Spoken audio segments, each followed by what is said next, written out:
Well, I let you guys know recently that the 4Runner was on its way out and that something new was coming, and as you can see now, it's a brand new Ford F-150 Lightning, but not this one. I went to pick up my F-150 Lightning a few days ago at the dealer. They said it was ready. Got there, they said, we're washing it up, it'll be out in just a minute. Then they pulled it around the corner and it was black. And my Lightning is supposed to be white. So at first I thought, shoot, they messed up and painted my truck the wrong color. That was not the case. It's someone else's F-150 Lightning and mine is still in transit and should be here in just a matter of days. Unfortunately, I sold the 4Runner because the F-150 was available when it actually wasn't. And I told the dealer that. They felt really bad about the situation. I didn't ask for a loaner vehicle, but they offered this Pro model out of the goodness of their heart. I really appreciate it. And so we've got it for just a couple days, and I thought might as well take the opportunity to share a little bit about this base model, the F-150 Lightning, before mine shows up in just a few days. Now, when I published the video letting you guys know that the 4Runner was on the way out, I asked for guesses on what I was going to be getting, and the majority of people guessed that I'd be getting the 2023 Toyota Sequoia, which was a really solid guess. I certainly would enjoy having one of those. At this point, I don't have any plans on getting one, but I wouldn't be surprised if I bought one at some point down the road, given the heavy Toyota focus on the channel and the fact that I've got the 2022 Toyota Tundra and love that truck very much. The thing is, though, I actually put the order down on this before I even bought the Tundra. It was the day that they released or had the big presentation releasing the F-150 Lightning. I put my order down that night on this truck long before they ever introduced the all-new Tundra. Super excited with the opportunity to get a full-size truck that is full electric. I know that a lot of truck guys are kind of anti-electric. I find myself a little bit in the middle where I think that there's a lot to really love about electric vehicles. I also like gas-burning vehicles. So I'm one of those rare car guys that likes both sides of the coin. But super excited about the all-new Lightning. I think that it is going to be a huge game changer in the auto industry at large. And I thought it'd be a really cool vehicle to cover on this channel. I know a lot of questions are probably going to come as to whether I'm planning on keeping the Tundra or not. I'm actually on the fence about that. I didn't buy this necessarily to replace the Tundra. That's why I sold the 4Runner and kept the Tundra. But I also realized that my wife's probably not going to want to have two pickups for our family vehicles. So at some point, I imagine one of the two trucks will go, either the Lightning or the Tundra. I decided I'd get the F-150 Lightning, cover it in depth the way that I have the Tundra, and then make up my mind at some point, you know, down the road as to whether I want to keep the Lightning or the Tundra. It's also going to give me an opportunity to kind of compare the two trucks. Obviously, two very different vehicles, but still, I think that there's a lot of common ground between the two, and it'll be interesting to see how I like the all-new electric F-150 compared to the gasoline-burning Tundra. Now, this video is not going to be a full in-depth review of the Pro model of the F-150 Lightning, and I'm going to have that in my next upload. Hopefully, I can get a couple videos out while I've got this truck before my truck arrives. But this is the base model of the F-150 Lightning. Starts just under $40,000 for the 2022 model year, and then they've increased prices for the next set of orders for the 2023 model year. First impressions with the truck, for starters, I have been hugely impressed for how nice this truck is for a base model truck. You can see it's got the LED daytime running lights up front. It's got LED headlights that are automatic. It's got, they change direction with the curves of the road or as you're steering the steering wheel, which again, very impressive for a truck that's a base model.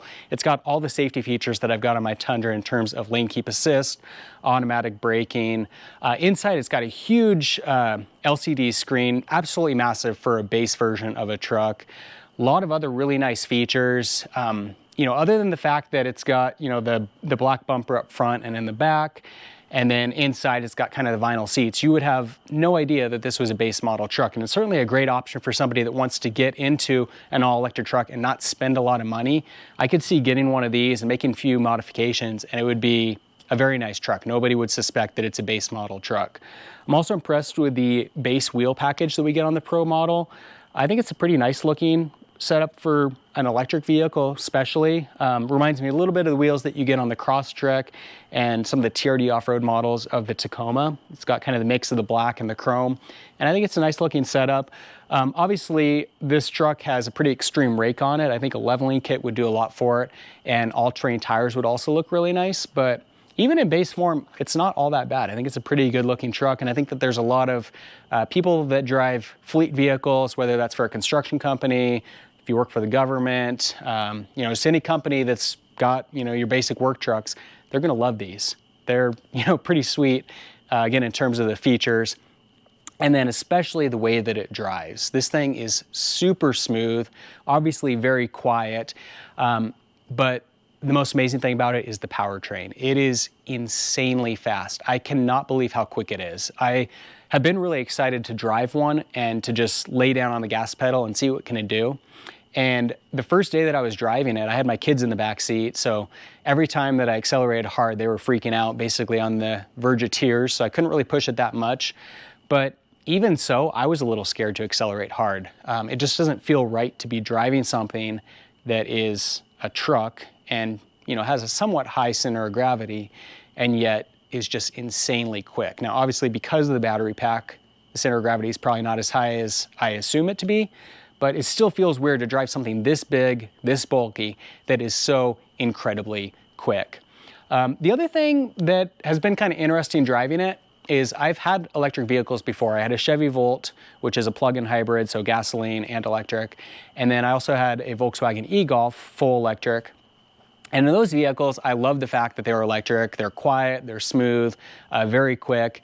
And there was nothing that I felt like they really lacked. But there's something about driving a truck that is completely silent that's weird.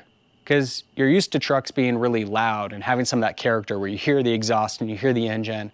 And having just complete silence in this, it almost takes away a little bit of the personality or character that I'm used to seeing in other trucks. It's not to say that it's not great. There's, you know, trade-offs to that. There is something that's really nice about the fact that this is quiet and smooth and just very peaceful, but it's also a little weird, especially compared with the Tundra, which has artificial exhaust noise coming into the cabin through the speaker system.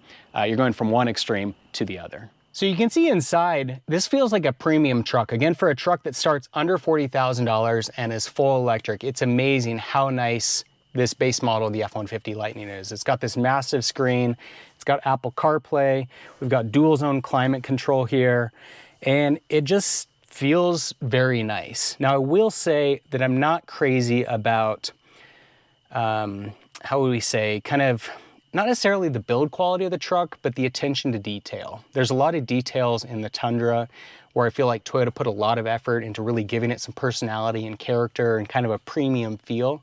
And it's not to say that the material quality is terrible, but it just feels a little bit dull in a way.